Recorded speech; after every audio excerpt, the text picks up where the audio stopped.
I'd like to welcome you all, and it's my great pleasure to introduce our guest speaker today, Mr. Al Swain. I first heard about Mr. Swain several years ago through some of our students and clinical faculty while they were out in the field, and they had the good fortune to hear Mr. Swain speak. And the very next day, they were on the phone to me, and they said, "Elizabeth, you have to have this person come and speak to all of the physical therapy students."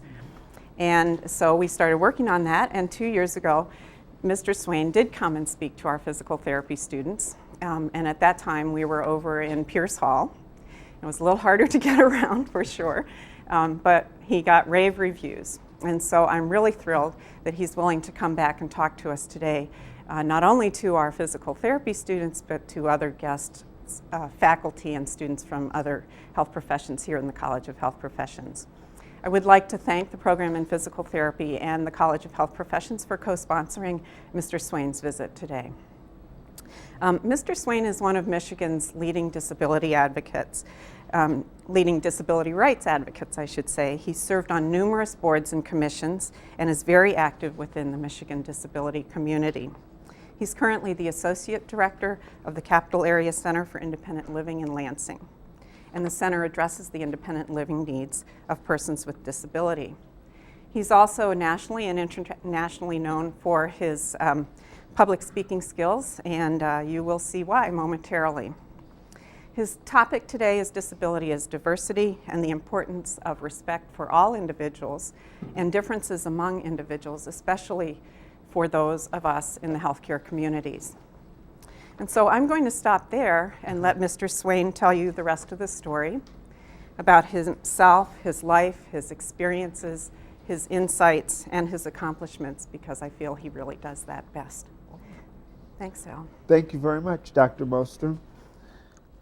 As Dr. Mostrom said, I'm Al Swain, the Associate Director of the Capital Area Center for Independent Living in Lansing, Michigan. And I am going to speak to you today about diversity as it relates to disability and inclusion and disability etiquette, but there's a few things I'd like to set into place before we get there. Now, one is today's presentation is being videotaped and webcast, so if there's anyone in the audience that's in the witness protection program, now I don't want you to leave, but just don't look directly into any cameras, okay? Now, a couple of other things. I know that a person's attention span lasts for about 20 minutes, and then you start thinking about the football games on the weekend. You know, you start thinking about what's for dinner, and if you're some of the males in the room, you're looking around at the young women thinking, I wonder if I have a chance with her. And the women are looking back going, no. But your mind starts to drift after 20 minutes. So what I'd like you to do is this. I want you to hear everything I've had to say today as a group.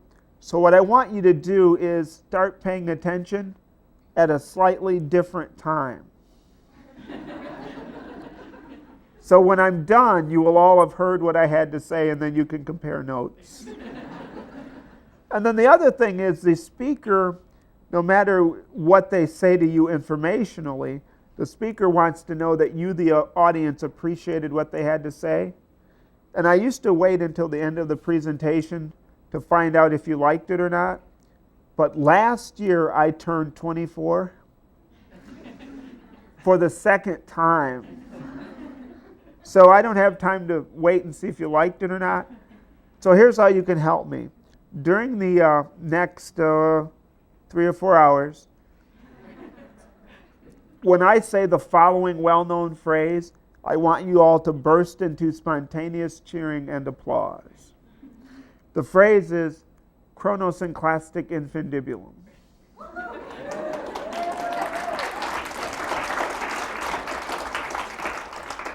Okay, that was weak. I spoke to a group of mimes that were louder than that. So I think we'll practice that again. On the way over here, I noticed I forgot to bring my chronosynclastic infundibulum. Oh, yeah. That is so much better, thank you. I used to add one part to that. I used to tell people not only to cheer, but to fall out of their chairs and roll around on the floor sort of in a state of ecstasy. A couple of people got married. So I don't do that part anymore. But I feel welcome, so thank you very much. When you talk about diversity, often people think of people of color, they think of women possibly, they think of senior citizens, but they don't always think of the millions of people that have hidden or visible disabilities. And people with disabilities are part of that diverse population. And a lot is written about diversity, but for me it's as simple as this. Diversity really is getting to know someone who has a different life experience than you do and appreciating them for who they are. And really that's what I'm here today to share with you and to talk about, the life experiences of people with disabilities. So let me start by telling you a little bit about my background. Now, you are health professionals, so most of you probably know this, but I was not born in a wheelchair. Well, sometimes people come up to me and they say, Mr. Swain, were you always in a wheelchair? Well, thank goodness for my mother. No, I was not. I mean, imagine this. Mrs. Swain, you have an 8-pound baby boy and a 40-pound Everest and Jennings wheelchair. I don't even want to imagine what that birthing experience would be like. But for some of you who have the birthing experience in your future, that visual will remain with you. So I was not born in a wheelchair, and until I reached age 9, I had 20/20 vision. At age 9, in about a 3-month period of time, I became a person who was totally blind. Now, I don't always tell groups of people when I first meet them that I'm a person who is totally blind, because you get two interesting responses. One is, oh, you poor, poor person. Well, money had nothing to do with my blindness. I would have been blind even if we had money. And then the other thing that I sometimes get when I say that I'm a person who is totally blind is, oh, the doorway is to your left. I never understood why people yell at me when I tell them I can't see. Because it really doesn't help me to see any better. And just a tip, I know some people who are deaf, and yelling at them doesn't help them hear any better. So, just a tip. But at age 9, I became a person who was totally blind. And at that time, they didn't have CAT scans or MRIs perfected like they do today. So when they wanted to know what was going on in your head, they had to look in your head. So they said, well, I went to the University of Michigan Hospital, and they did an exploratory craniotomy, and they discovered that my optic nerve had degenerated for some reason, and that is the reason that I became totally blind. But they didn't know why. So as a 4th grader, I packed up and left my home in Niles, Michigan, and attended the Michigan School for the Blind in Lansing, Michigan.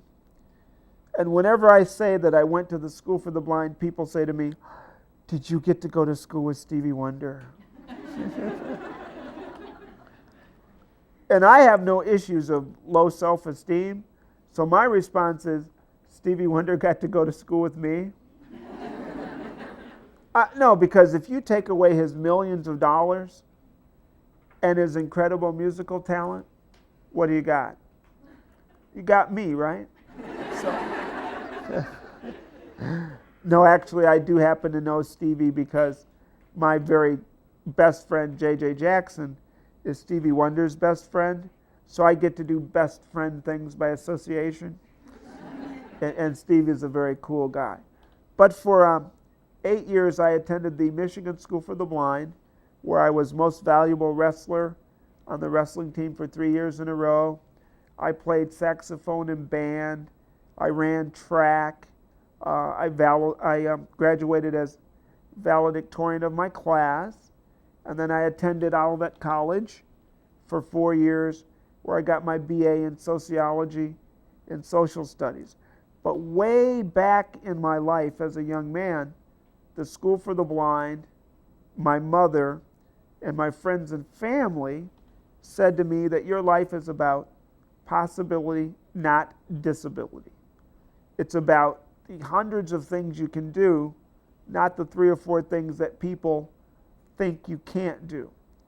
Because sometimes the things that people think you can't do not only are interesting, but they're downright bizarre, you know. So let me share a couple of things, stories with you. I was speaking at a community college in Lansing once to a group of human resources majors. Now, these are people that eventually graduate and hire people, correct? So one of the young men, knowing that I'm a person who is totally blind, he said to me, asked me at the end of class, "Mr. Swain, if I hired someone who is totally blind, wouldn't I have to spend a great deal of the workday escorting them to the bathroom when they needed to go?" And I thought about that for a minute. And I said, you know, in my career as a blind guy, what I have discovered is this. As long as the bathrooms are stationary,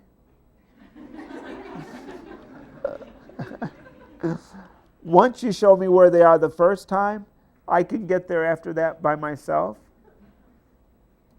Now it's those pesky bathrooms that move around. You know, one day you're looking for them and they're in this building, and the next day you're looking for them and they move to the athletic stadium. Now that's an issue. But I'm going to assume that mobile bathrooms would be an issue for everyone, correct? But in his head, hiring me was not going to be about, can you do the job? Are you qualified? Do you have the skills? It was, I might have to take him to the bathroom all the time. Another story about exclusion, and that is this. I've been married for 18 years to Rebecca Swain, and coincidentally, she's been married to me as well. It kind of works nicely that way. And we won some tickets to a New Year's Eve party from this radio station. So here we are at this New Year's Eve party with 400 of our closest friends. And Rebecca is legally blind, I need to tell you that. And so we're sitting at this table, and there's a buffet. And when you're a person who is blind, a buffet is not your friend. You don't know what's on it and how it's set up or anything. But this very nice woman sitting across from us said, well, listen, I will go up and make a couple of plates and bring them back and help you out. And we thought, oh, that's great. That's very nice. So she came back, and she was describing what was on the plates. She said, I made a turkey sandwich for each of you. There is potato salad on your plate. And then she said there was corn on the buffet, just regular niblet corn, not even corn on the cob. She said there was corn on the buffet, but I didn't bring you corn because I didn't know if you people could eat corn. Now, when you go down that you people road with me, I don't know which you people you're talking about. But I carry my you people list with me. So I was checking it. Does she mean you people who are African American? No. Does she mean you people who use wheelchairs? No. Turned out she thought you people who are blind don't eat corn. So I was about to tell her that being blind and eating corn has not been an issue.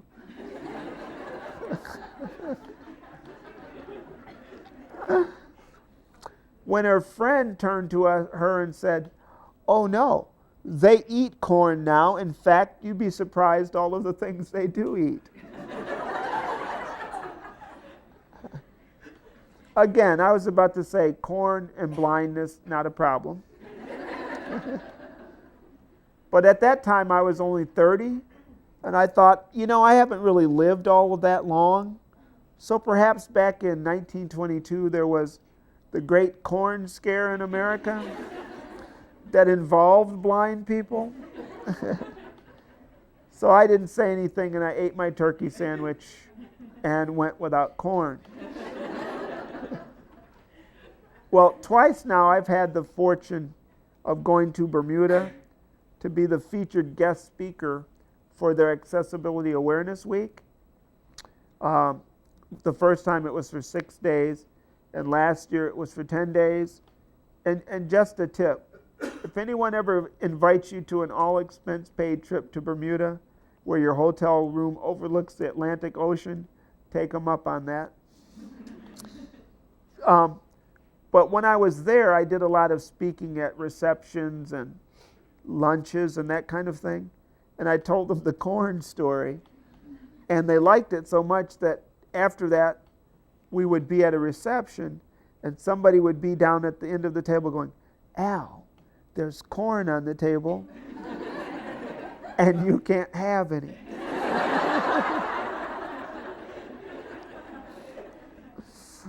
So let's get a little into some attitudinal barriers, because that's another reason I'm here today.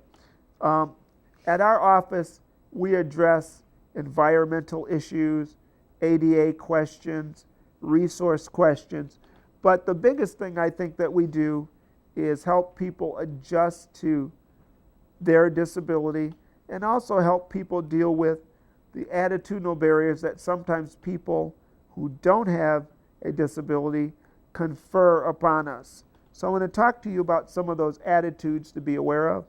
The first one is disconfirming. Can you all say disconfirming? Well, see, this word is important because in the 4 years that I went to Olivet College, this is the only thing I ever learned there. So this word cost my parents $20,000. When you meet somebody, a couple of things can happen. One is you can confirm them. And that would be where I'd come here today. And Dr. Mostrom would say, "Hi, Al, welcome. I'm glad you're here. I acknowledge that you exist as a person. Thanks for coming." See, that's that warm, fuzzy stuff. We like that. Another thing could have happened, which is disconfirming. Disconfirming is where you treat the person as if they're an object, and you talk to someone else about them instead of to them. Okay? So the way that would work is I'd come here today, and one of you would turn to Dr. Mostrom, even though I'm right here, and you'd say, "Can you tell us about Al Swain? Is Al Swain married to Rebecca?" And I am. "Does Al Swain live in the Lansing area?" And I do. "Does Al Swain have a cat named Timey Wold?" And I did. "Is Al Swain the kid that put the big box of Tide detergent in the library fountain at the Michigan School for the Blind when he was 10? And I did. Oh, it was great because there was about a 20-mile-an-hour wind that day. So there were bubbles blowing all across the lawn. And in fact, if I ever write a book, I'm going to call it Bubbles Across the Lawn and see who gets it.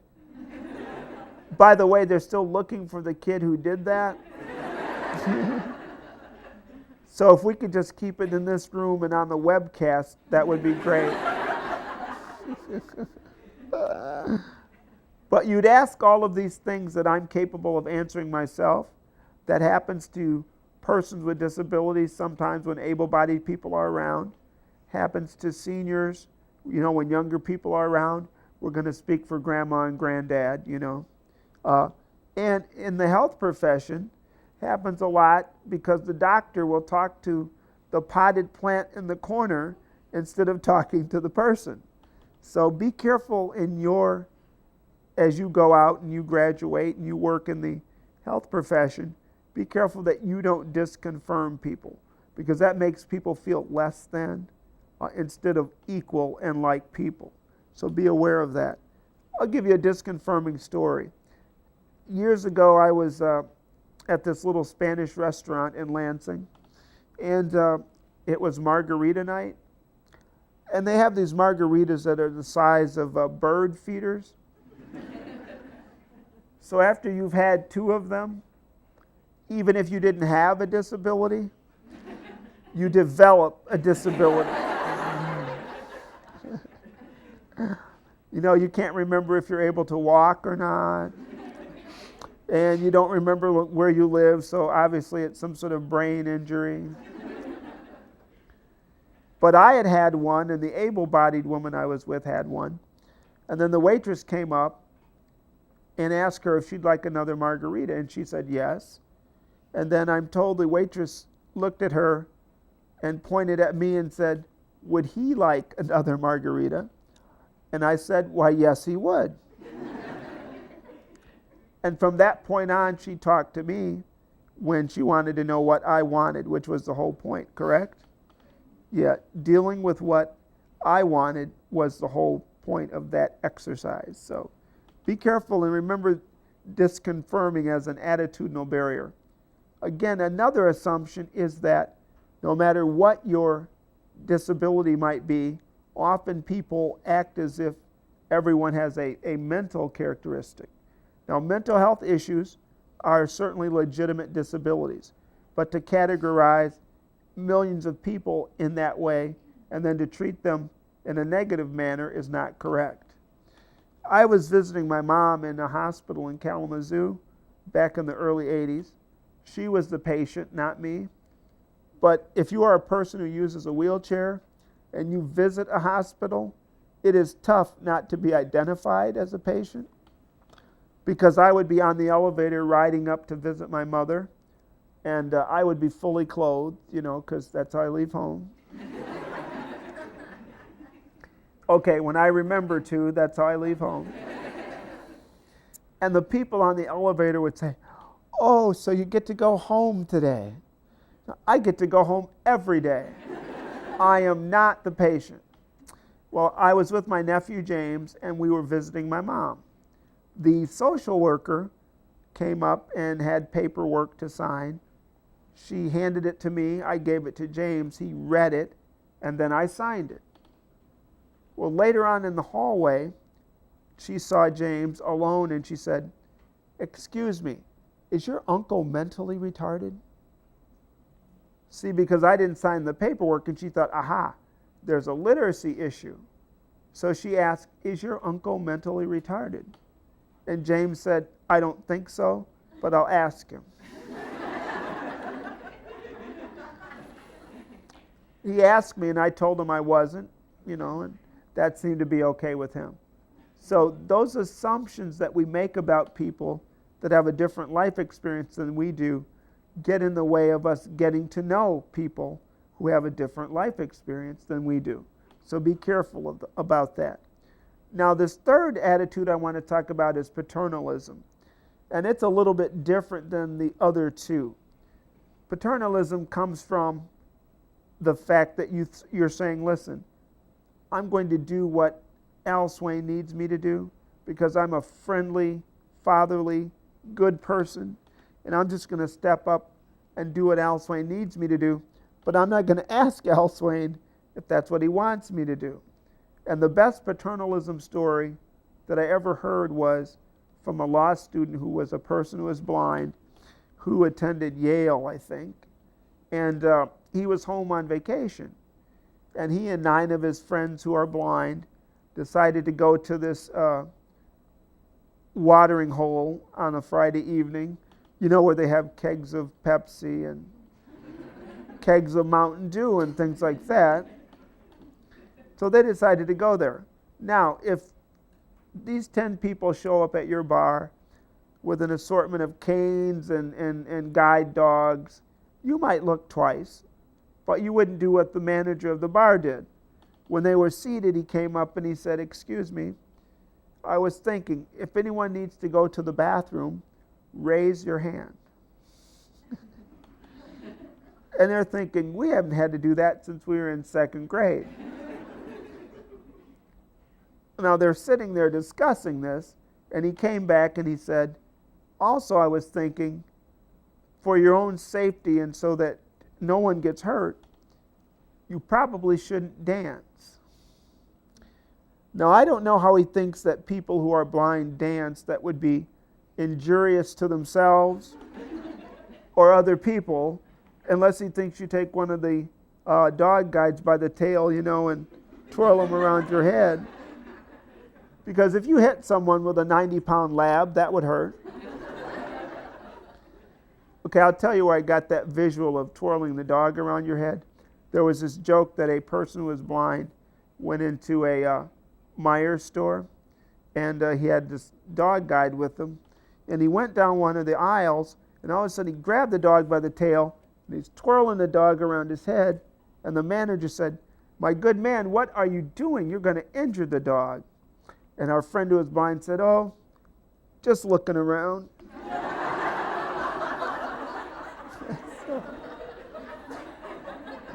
So that's where that visual came from. So 10 of these people who were at this bar, 6 of them left. 4 of them remained, and they said, let's dance. So they went out and they started dancing, and in about 10 minutes the police came because the manager of the bar called the police, and they handcuffed these folks and took them downtown. Now the manager came along and he said, "No, I didn't mean any harm by it. In fact, that's what I do when people have had too much Sierra Mist and have passed out in my bar." He said, "I'm just looking after them." Well, it wasn't the same thing. These folks wanted to enjoy this public accommodation in the way that everyone else gets to, and he, in his paternalistic way, interfered with that. Well, these were law students, and they explained to the police that they would own the town if this wasn't rectified, and it was, they might change the bar to the name Everybody Dances or something. But that's paternalism. So as you work with people and as you interact with people, especially in the health profession, it is important to know what it is that their aims are, what it is that they want to achieve out of the experience. It's not just a one-sided, one-way experience. It's a two-way relationship. So remember that paternalism story. Another thing that has been helpful to me in my life is advocating for myself, representing myself whenever and wherever that is possible. And that is something actually that all people need to do and should do. But I have a couple of self-advocacy stories. When I was at the School for the Blind as a 9-year-old, I was first there, and we had a health infirmary, and I had just a bit of a cold, so I had to go to the health center and stay there for a couple of days. Well, we were having a Christmas party at a bowling alley, and I was feeling better, so I wanted to leave, and I asked the nurse, "Can I go?" And she said, "No, get back into bed, you're ill." And I said, "No, I'm not." She said, "Yes, you are. I don't want to hear any more about it." So now I'm thinking, here's a person who wants and thinks they know more about what I want to do with my life than I do. How can I change this equation? So the beds didn't have wooden footboards. They had these hollow metal footboards on them. And I thought, if I started a drum solo on the foot of this bed, I bet it would make a lot of noise. So I started playing a wipeout drum solo on the foot of the bed, and I think in about a minute and a half, she came in and said, "You're not sick, get out of my health center." I got out in time to catch the bus to go to the bowling party. And I've been advocating for myself and other people ever since. But the best self-advocacy story that I can share with you is my wife, Rebecca. Rebecca, again, is legally blind, and she proofreads textbooks for a living. So she's the smartest woman in the world. Well, that's what she tells me. And I believe her because I'm afraid of her. It's the only way to fly. So every year she gets to go to a dinner that acknowledges the proofreaders.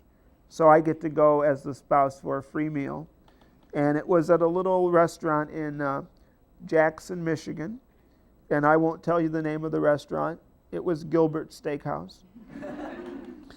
And we got there, and there are steps in the front of the building, but the ramp was on the side. So we get out with my driver, and we go up the ramp, and we try to open the door, but it's locked. Well, I can understand why at night a door might be locked in Jackson, Michigan. There's a rather large prison there, and you don't want just anyone coming in. So we banged on the door, but no one heard it.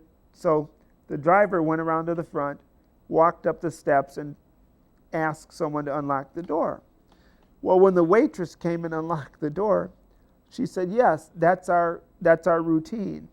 If someone in a wheelchair needs to come in this door, someone just needs to come up the front steps and tell us they're there, and we'll come unlock the door. So I said to her, query me this, Batman. What if a person driving their own lift van in a wheelchair comes here? How do they get up the steps to let you know to open the door?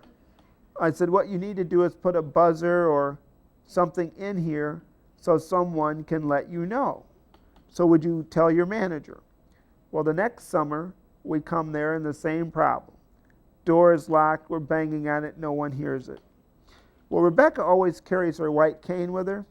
And this time when the waitress came out, well, I can't tell you what Rebecca told her, but she basically said, it's like asking an African American to sit at the back of the bus. It's a civil rights issue. You need to get it fixed. And Rebecca almost cane whipped her. Now, summer number 3, we go to this dinner. This time we pull up and the sign says, accessible parking this way. And I thought, that's great. That wasn't there before. And then we go up the ramp, and there's a sign that says, for assistance, please press buzzer.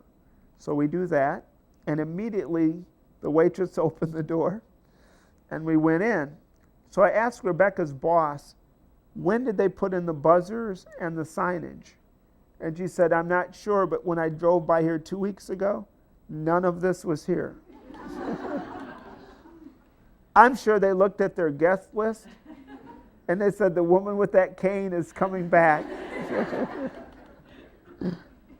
Now, it took us 3 summers to get them to do something that they should have done the first time it was brought to their attention. We shouldn't have had to up the ante. I mean, we don't even live in Jackson, but now because of self-advocacy skills and that self-advocacy approach, that restaurant was accessible to anyone coming there with mobility issues, which was the aim of the exercise. Now, what I want to do before we wrap up a little here and get into some questions and answers from you, in fact, just a second. The time is 12:32. Very good. I wanted to share a couple of humor stories with you because one of these days, if I ever do write that book, I'll have a humor section. I mean, I know you probably don't get that from me, but but there's some stories that I would include in there. When I first arrived at the Michigan School for the Blind, I had only had the experience of being totally blind for 3 months. So, you know, things were different. And when we got there, the dean of students said, you know, there are some troublemakers who live in the campus area. So the young kids, if you are on campus at night, at recreation or something, and you're walking back to the dorm, walk with a buddy. So I was at bowling one evening, and I was tired of bowling, wanted to go back to the dorm, and no one wanted to go. So I started out on my own, and immediately somebody started following me. I could tell because when I would walk, they would walk, and when I would stop, they would walk or stop, and I would walk faster, and they would, and I thought, uh-oh, it's one of those troublemakers they warned me about. So I was almost running, being pursued by this person, and it wasn't until I got to the dorm and opened the door to go up the first flight of steps when I realized nobody was following me at all. You know the sound corduroy pants make? Those pants scared the hell out of me. They really did. I still hate corduroy. Another story that I wanted to share with you is this one. One morning I got up at the School for the Blind. Again, I was about 9 or 10. I was just there, and it was my transition from seeing to not seeing. And I got ready for breakfast, did the shower thing, got dressed and all of that. When the house mother said, "You can't go to breakfast with your hair like that." And I thought, with my hair like what? Well, at that time in my young life and in my transition, my tube of hair tonic was a lot like my tube of Crest toothpaste. And sometimes when you have a choice to make, you make the wrong one. So I had taken Crest toothpaste and combed and brushed it thoroughly through my hair. I had little squiggly stripes all in my hair. Now I understand that in 2005, having stripes in your hair is not a big deal. But back in 1966, it seemed to be an issue. So I had to spend all of breakfast time washing toothpaste out of my hair. Well, now, of course, I wouldn't do that today because I have some strategies around that. And I tell that story for two reasons. One is because it was kind of silly, but it didn't kill me, and it was part of my transition. And the other reason I tell that story is because to this day, my hair has never had any cavities. Another story that I would include is this one. Back in 1982, I was flying out to LA to visit a friend of mine for a couple of weeks. And when you are a person who uses a wheelchair and you travel on a plane, you get boarded first, and then other people get on the plane. Well, I was sitting in the aisle seat, and other people were getting on the plane, and someone was standing in the aisle by me, but I didn't know if it was the flight attendant or what, when at some point what turned out to be this very angry young woman brushed past me and sat down in the middle seat. Now I know she was angry because she went like that and shoved by me. It was body language that a person who was blind could read. Because I'm sure what she was doing was standing in the aisle trying to make eye contact with me saying, "Hey, that's my seat." Well, you could try to make eye contact with me. I mean, it's a game we could play. But I will win it every time. So she's sitting in the seat there being unhappy when this other woman got on the plane, and she says, "I have the window seat." So I'm tucking my knees in when the woman to my left that's angry says to her, "Well, you'll have to get in the best way you can because he's certainly not going to stand up." I said, actually, you're right about that, And I explained that I have MS and that I'm a person who's paraplegic and things like that. And now this embarrassed her to the point in which she talked exclusively to the woman by the window, not to me. And have you ever been in a situation where someone was actively not talking to you? This is what was happening. Well, the story got better because the flight attendant knows that I'm a person who is blind. So when they brought the meal around, now you can tell how old this story is because there was a meal on the plane. And she said to me, "Mr. Swain, the potatoes are at 3, the meat is at 9. So now this woman to my left is thinking, "Oh my God. Not only did I offend someone who can't walk, he's blind too." I mean, she must have thought she hit some sort of 2-for-1 special in in the faux pas department, you know. But she turned to me and apologized, and we had a friendly chat the rest of the way to LA. Now, one thing would have stopped that whole misadventure if she had just said, "Excuse me, that's my seat." But I'm glad that she didn't do that, because it would have ruined a really good story. So. Now, one thing I want to pick up on, I talked to you about assumptions earlier, but what I don't want you to think is that Al Swain is up here saying that there are able-bodied people running around making assumptions and being mean-spirited toward people who have disabilities. That's not my point.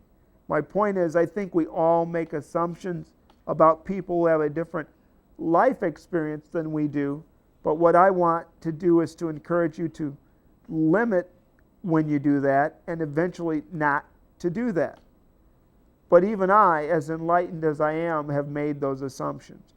Once there was this gentleman who had a local cable show in Lansing. He came to my office to interview me about our services. And my office was near the lunchroom table, and people were always bringing cookies and cake, you know, before that whole low-carb thing ruined everything. They would bring cakes in and cookies for everyone to share. So he said, "Listen, let's take a break." And he said, "Oh, I see you have buns on the table. Would you like a bun?" Now I'm thinking, I know these people who are British, and they have different words for the same thing. What we call cookies, they call biscuits. What we call potato chips, they call crisp. So I'm thinking, a bun must be a pastry of some sort, especially if it's on our lunchroom table. So when he said, "Would you like a bun?" I said, "Well, sure." And he came back, and people, it was a bun. It was a plain old dry hamburger bun. So now I'm sitting here eating this bun. Because it seemed like it meant something to him, you know? And I had two thoughts. One was, Swain, if you don't want to end up eating another plain old stale hamburger bun, don't make assumptions about people who are British. And then my next thought was, how hard must his life have been to be excited about eating a hamburger bun? Wrapping up, I want to tell you a quick story. There's this other assumption that people who are blind have these phenomenal memories, you know. But that's not true. It's just that maybe I use mine differently. In fact, I'm good at remembering numbers because early on it wasn't convenient to write them down on a piece of paper or something. But that's just me. Other people are blind, their memories are maybe not so good. But this story was about the first blind person in history who had a bad memory. And in fact, it was so bad that he had to write everything down in Braille and carry it around in a notebook with him. So he was riding the train one spring day, and a gentleman came up and asked, "Are you Mr. Smith?" And our friend who was blind said, "Yes, I am Mr. Smith." First, though, he had to flip his book open and look under names. Names. "Yes, I am Mr. Smith." The other fellow said, "Do you know a Mrs. Johnson?" So now our friend looks under acquaintances. "Yes, I know Mrs. Johnson. I met her on this very train last year." The other guy said, "Did you kiss Mrs. Johnson?" Now he's looking under affairs. "Yes, I did." The other fellow said, "Well, look, buddy, I'm Mr. Johnson, and I didn't like it." So now he's looking under opinions. "Neither did I." Thank you for your chronosynclastic infundibulum.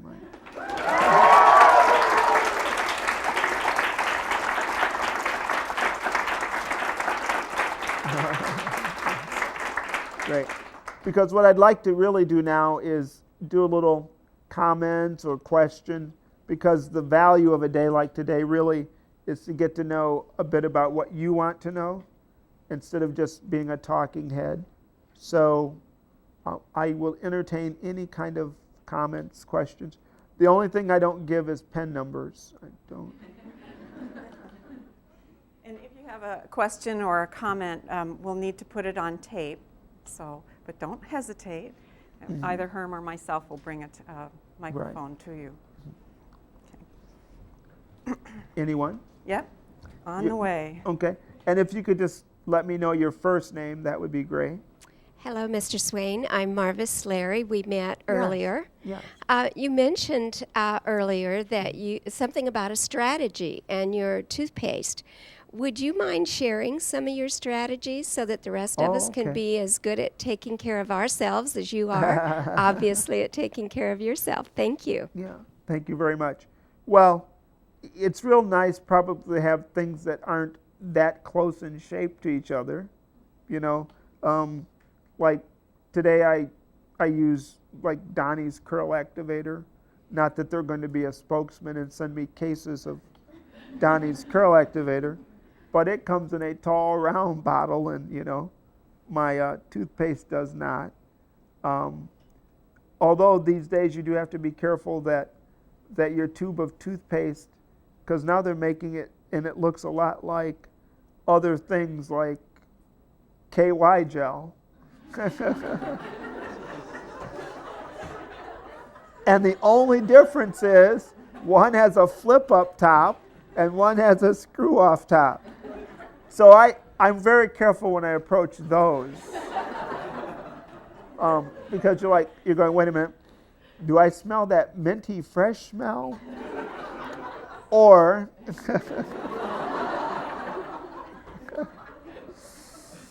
I love it when a room full of people know what KY gel is.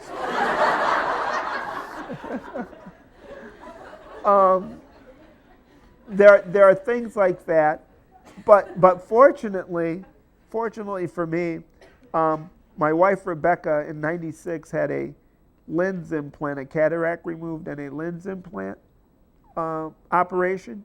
So now she's still legally blind, but functionally, her vision is very helpful to have around the house. So when I put on a sweater like I did today, you know, I know that this is a pink striped sweater with purple. No, I'm kidding. I know that it's the blue sweater because Rebecca was able to tell me that.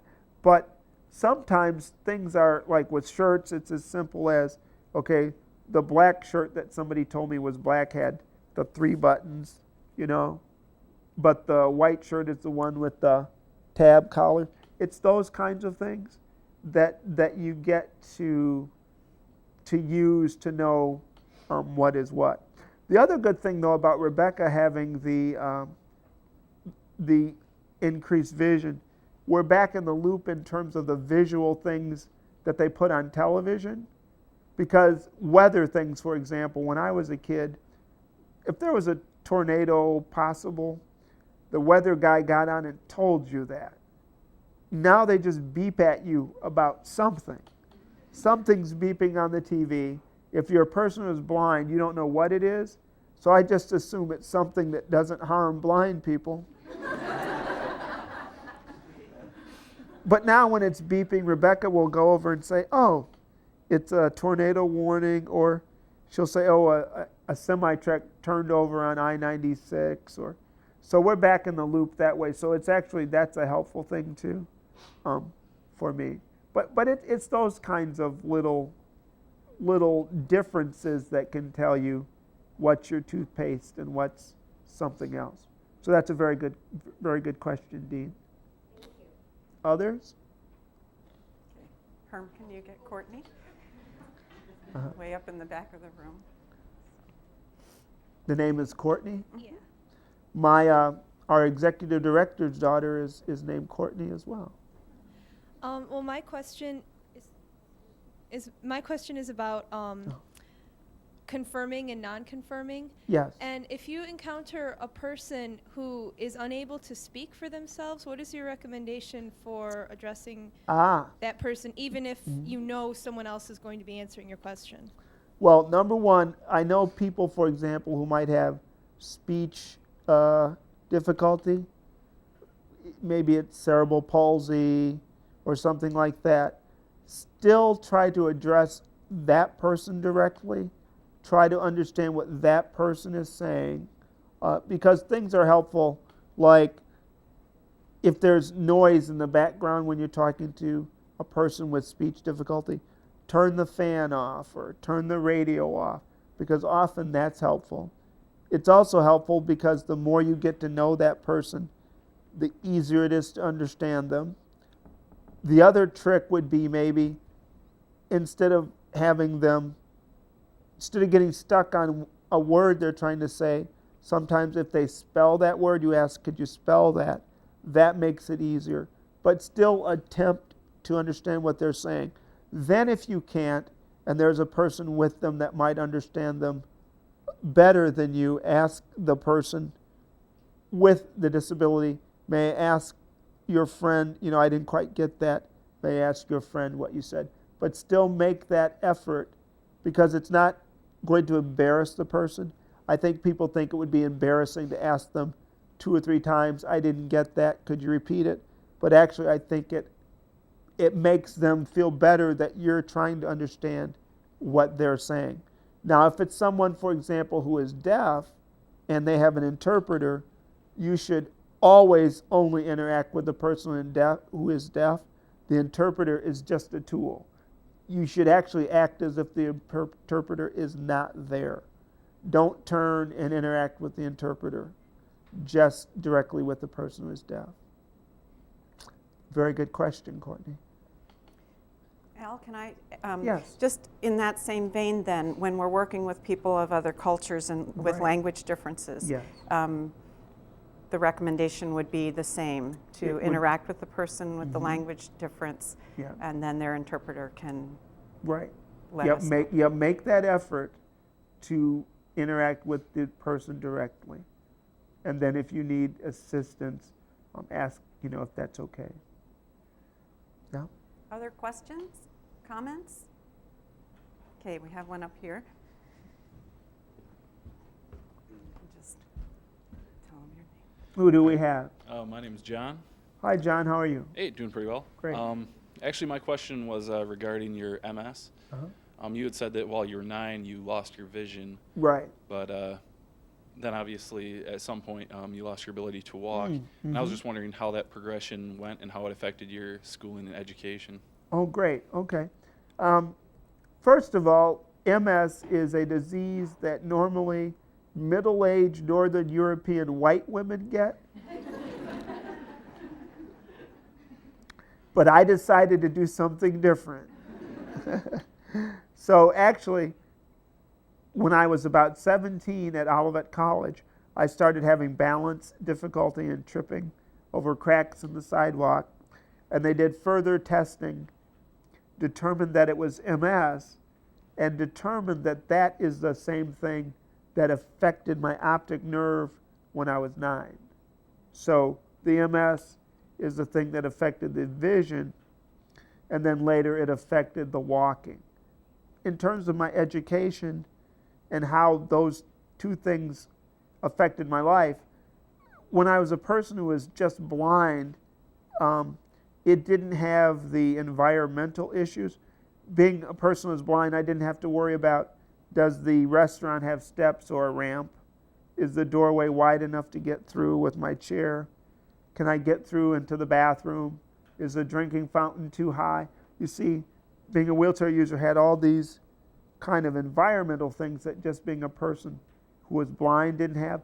Also, I became blind when I was 9, so I was still busy being a kid, and kids are very resilient, and little kids can adjust to lots of things, and they can learn anything.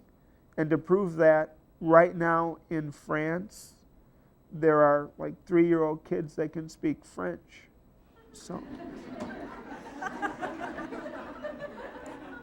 So kids can learn anything, but so that was kind of to me that was an easier transition, because it happened when I was young, and it happened in a way that all of this environmental stuff didn't matter. Also, when I was 17 and became a wheelchair user, it stopped things, for example, like wrestling.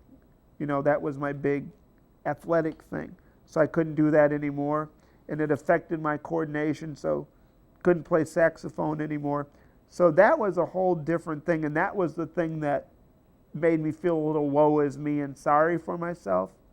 But the thing that got me over that was my fraternity brothers at Olivet. I was in a fraternity that consisted of football players and wrestlers. And so one day, one of them, we were all going over to the dining hall, and it had snowed a great deal, so there was real huge snow drifts. And they were all wrestling around and throwing each other in the snow. And I was in my wheelchair feeling sorry for myself, going, oh, woe is me. I can't do that anymore. When all of a sudden the quarterback of the football team, he ran over, picked me up out of my chair, and threw me into a snowbank. Oh, that ticked me off. But what it did was, it was the kick in the pants that I needed. It was the thing that said to me, hey, listen, just because you don't wrestle or play saxophone or do all of that, the essence of who you are as a person is still here. We still like you as a person. We still want to involve you as a person. So, get over it. And I think that was the best thing that happened to me because I got over it, and I'm helping other people get over it, So that's a very good question. Very good question. We have time for maybe one more, about Okay. 1 or 2 minutes. All right. If anybody would like to ask another question. Okay, we have one more then. Hi, my name is Julia, and since Where we're are you from, Julia? I'm from North Branch, Michigan. North over Branch. in the Thumb. Okay. Now, you're from the Thumb, and I have a quick question. Because Okay. I was in Indiana one time at a conference, and I told this woman I was from Michigan. And after we were done talking, she said, I want to thank you for not showing me your hand. And I said, what? She said, people from Michigan always say, I'm from Michigan, especially the people who are in the Thumb area, she said. And I thought about that, and I don't know why we do that, because, Italy is shaped like a boot, but people who are Italian, when they meet you, they don't hold up their foot and say, I live right here on the ankle part, right? But anyway, I digress. Go ahead, Julia. No, actually, I would show you my hand. I usually do, but Okay. I felt stupid in front of all these people. So, my question was that since we're all physical, or a lot of us are physical Yeah. therapy students, what your course of physical therapy had been over the years, and if you thought it helped you, and what kind of things you did Right. along the way. Yeah, each time that I would have an exacerbation with my MS, I would usually end up about a month in the hospital. And fortunately, though, that hasn't happened since about 1990. So, but the physical therapy regimen that I would need would really be just strengthening things again, like arm and legs and stretching, and those kinds of things were helpful to me. And so because of knowing what to do and what they would do, if I do have slight symptoms or slight exacerbations with my MS now, I know sort of the strengthening and stretching routines. But to me, now I just had a flashback though. Okay. One thing not to do. One thing not to do is, I'm thinking when you're in medical situations, whether it's PT or just you're in a hospital as a patient, it really is important to get input from the patient in terms of how they need you to assist them in that situation. Okay? I would be in a hospital and they would say, okay, we're going to go down for x-ray, for example. So we need to get on the x-ray table, this little cart thing, from your bed. And I would say to them, okay, what I need is 2 people, because I need 2 people, but that's all I need, because I really can transfer pretty much from the bed to the table, but I need someone to balance or spot me and someone to hold the table, okay? this is what I said. But what they heard was, he said he needs 5 people to come into the room, and he needs each one of us to take a different body part and walk in different directions. And so what happens when they're done with me is I have to go down to X-ray for a whole different condition. So that would, I guess, would be my advice. Try to get, again, that input on what's the best way to assist you in this physical therapy situation or speech and audiology situation or whatever it happens to be. Try to get that kind of input, because if the person has had their disability for any length of time, they're probably going to know the best way to assist them. So thank you very much for that question, and thank everybody for coming. Thank you very much, Mr. Swain.